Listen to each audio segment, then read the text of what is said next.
আসসালামু আলাইকুম এভরিওয়ান, কেমন আছেন আপনারা সবাই? আশা করি সবাই অনেক ভালো আছেন। আমরাও আলহামদুলিল্লাহ ভালো আছি। তো আজকে চলে আসলাম নতুন আরেকটি রেসিপি নিয়ে। আজকে আমি দেখাবো কিভাবে তিতা ছাড়া খুবই মজা করে করল্লা ভাজি করা যায়। এইভাবে রান্না করলে এই সাধারণ একটি উপকরণ যে করল্লা, এটিও কিন্তু হয়ে উঠবে অসাধারণ স্বাদের। তো রান্নাঘরে থাকা খুবই অল্প কিছু উপকরণ দিয়ে এই মজাদার ভাজিটা কিভাবে করা যায়, যা কিনা একদমই তিতা লাগবে না। তো যারা তিতা খেতে পারেন না তাদের জন্যই আজকে স্পেশালি আমার এই রেসিপিটা। তো চলুন দেখে আসি এই সহজ রেসিপিটা কিভাবে করা যায়।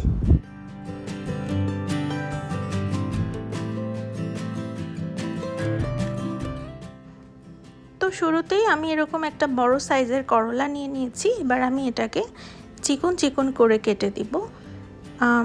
আমি এটাকে খুবই চিকন স্লাইস করে কেটে নিচ্ছি। আমি ভিডিওতে দেখে আপনারা নিশ্চয়ই বুঝতে পারবেন কিভাবে কাটছি, আমি দেখিয়ে দিচ্ছি। তো ভেতরের বিচিটা আমি ফেলে দিলাম, দিয়ে আমি ঠিক এরকম করে খুবই চিকন চিকন স্লাইস করে কেটে নিচ্ছি।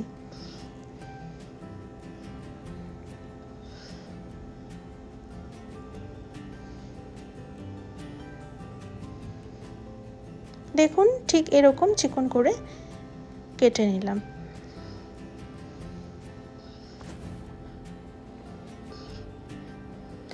তো এবার আমি একটা বাটিতে করলাগুলো দিয়ে দিলাম। দিয়ে এখন আমি এখানে 3 টেবিল চামচ পরিমাণ লবণ, একটু বেশি পরিমাণে লবণটা লাগবে করলার তিতাটা বের করার জন্য, দিয়ে আমি হাত দিয়ে এবার খুব ভালো করে কচলে কচলে মাখিয়ে নিব। কাজটা একটু ডলে ডলেই করতে হবে যাতে করলা থেকে সব তিতোটা বের হয়ে আসে। তো এভাবে যখন মাখতে থাকবেন দেখবেন একটা সময় করলা থেকে কিন্তু পানি ছড়িয়ে দিয়েছে। এবার আমি এই করলাটাকে 1 ঘন্টার জন্য এভাবেই রেখে দিব যাতে তিতাটা বের হয়ে যায়।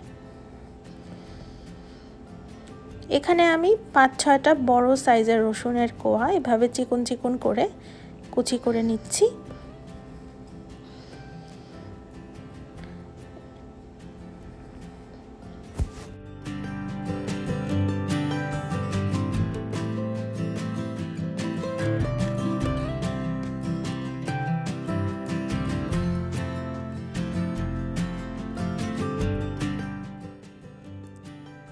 একইভাবে একটা মিডিয়াম সাইজের পেঁয়াজ আমি চিকন চিকন করে কুচি করে নিচ্ছি।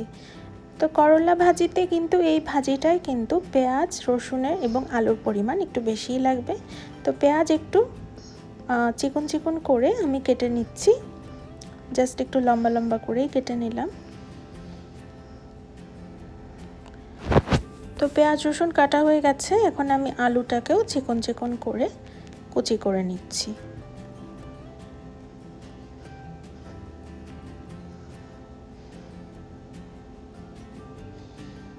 দেখুন ঠিক এভাবে চিকন চিকন করে নিয়েছি।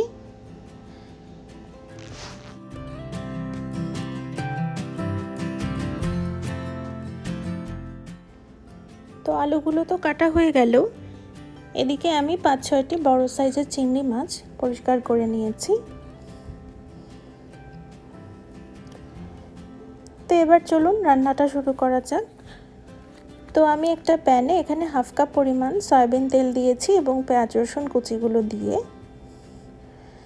জাস্ট হালকা করে ভেজে নিব।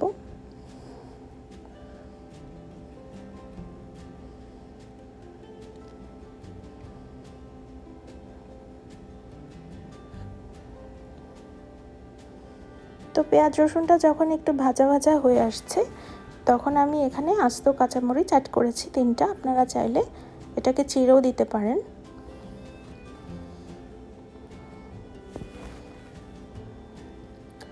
তো এবার আমি চিংড়ি মাছগুলো অ্যাড করে দিলাম, দিয়ে আমি এখন খুব ভালো করে সব কিছুকে একসাথে ভেজে নিচ্ছি।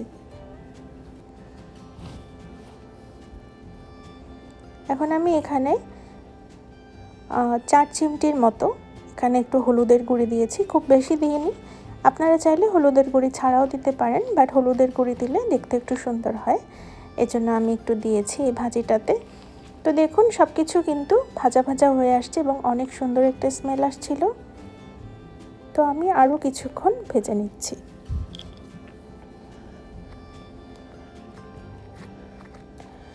তো এরপরে আমি কুচি করে রাখা যে আলু এবং আরও একটু কাঁচা পেঁয়াজ এর ভেতরে দিয়ে দিলাম। এভাবে দিলে খেতে ভালো লাগে। তো এদিকে দেখুন আমার করলাগুলো 1 ঘন্টা হয়ে গেছে। মিনিমাম 30 মিনিট রাখতে হবে ম্যারিনেট করে, যাতে তিতাটা ছেড়ে যায়। তো এবার করলা থেকে পানি ছেড়েছে, এবার আমি পরিষ্কার পানি দিয়ে প্রায় 3-4 বার করে খুব ভালো করে করলাটাকে ধুয়ে নেব।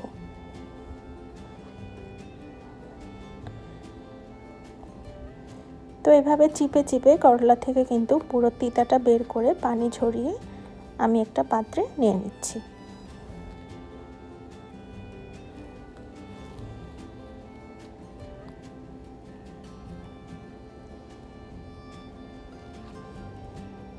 তো দেখুন এদিকে আমি আলুটাও ভেজে নিচ্ছি সব কিছুর সাথে। তো আলুটা একটু ভাজা ভাজা হয়ে গেছে। এখন আমি করলাটাকে, ধুয়ে রাখা করলা এখানে দিয়ে দিলাম, দিয়ে আমি খুব আলতো করে নেড়ে দিচ্ছি।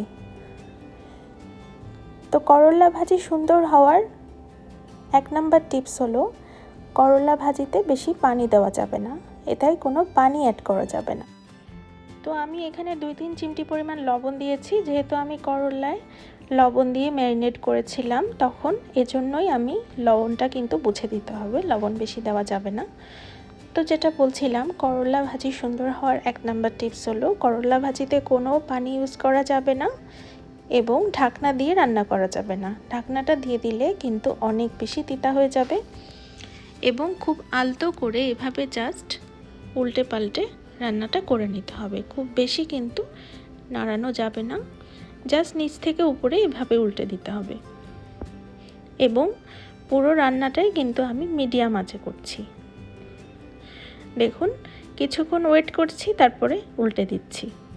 নিচেরটা যখন ভাজা ভাজা হয়ে আসবে তখন উপর থেকে আবার উল্টে দিচ্ছি। ঠিক এভাবেই কিন্তু করলা ভাজিটা করে নিতে হবে, তাহলেই কিন্তু খেতে বেশি মজা হবে। তো দেখুন 10 থেকে 15 মিনিট ধরে মিডিয়াম আঁচে ভেজে নেওয়ার পরে এটা কিন্তু 60% সেদ্ধ হয়ে গেছে। আমি কিন্তু কোনো পানি অ্যাড করিনি, করলা থেকে যে পানিটা বের হয়েছে সেটা দিয়েই কিন্তু এটা সেদ্ধ হয়ে যাবে।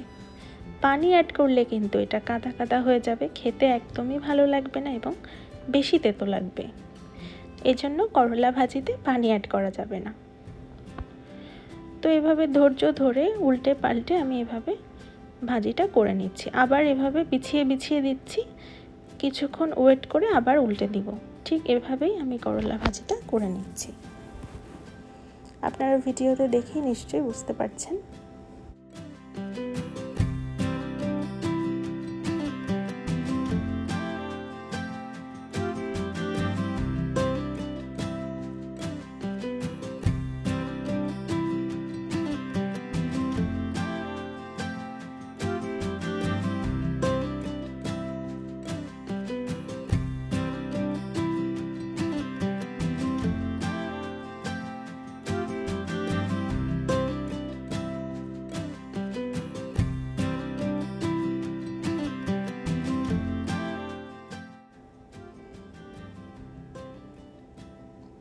তো দেখুন করলা ভাজিটা কিন্তু অলমোস্ট হয়ে গেছে। তো পুরো একদম ভাজা ভাজা হয়ে গেছে, একদমই দেখুন আলু এবং করলা দুটোই সিদ্ধ হয়ে গেছে ভাজতে ভাজতেই। তো এর উপরে আমি নামানোর আগে এখানে 3 চা চামচ পরিমাণ ঘি দিয়ে দিচ্ছি, এতে ফ্লেভারটা অনেক সুন্দর হয়। তো আমি আজকে এখানে নানকের এই দেশি ঘিটা ইউজ করেছি, এটা কিন্তু অনেক ভালো। তো একটা বাটিতে নামিয়ে নিলাম এই মজাদার করলা ভাজি, যেটা কিনা একদমই তিতা নেই। এটা কিন্তু গরম ভাতের সাথে খেতে অসাধারণ লাগে, এটা দিয়ে কিন্তু নিমিষে 1 প্লেট ভাত শেষ হয়ে যাবে। তো অনেকে হয়তো বলবেন, আপু এখানে তো পুষ্টিই থাকলো না, আপনি তো তিতাই বের করে ফেললেন। আসলে সবাই তো তিতা খেতে পারে না, তো যারা আসলে করলাটা খেতে পারে না তিতার কারণে, তো তাদের জন্যই আমি এই ভাজিটা করে দেখালাম, যে আপনারা এই পদ্ধতিতে একবার বাসায় করেই দেখবেন, এভাবেও কিন্তু খেতে অনেক ভালো লাগবে। তো মাঝে মাঝে তো একটু এভাবে খাওয়াই যায়, তাই না? তো আমার রেসিপিতে বাসায় কিন্তু অবশ্যই ট্রাই করবেন। আপনাদের নিশ্চয়ই অনেক ভালো লাগবে। এটা কিন্তু গরম ভাতের সাথে খেতে অসাধারণ লাগে। তো রেসিপিটি যদি ভালো লেগে থাকে, এই সহজ রেসিপিটি বাসায় কিন্তু অবশ্যই ট্রাই করবেন। খুবই সাধারণ একটি রান্না আজকে করে দেখালাম, যেটির স্বাদ কিন্তু অসাধারণ, পুরোই আমাদের বাঙালিয়ানা খাবার। তো রেসিপিটি ভালো লাগলে আমার চ্যানেলটি কিন্তু সাবস্ক্রাইব করতে ভুলবেন না এবং আমার ফেসবুক পেজটি লাইক করবেন। দেখা হবে নেক্সট ভিডিওতে। আল্লাহ হাফেজ।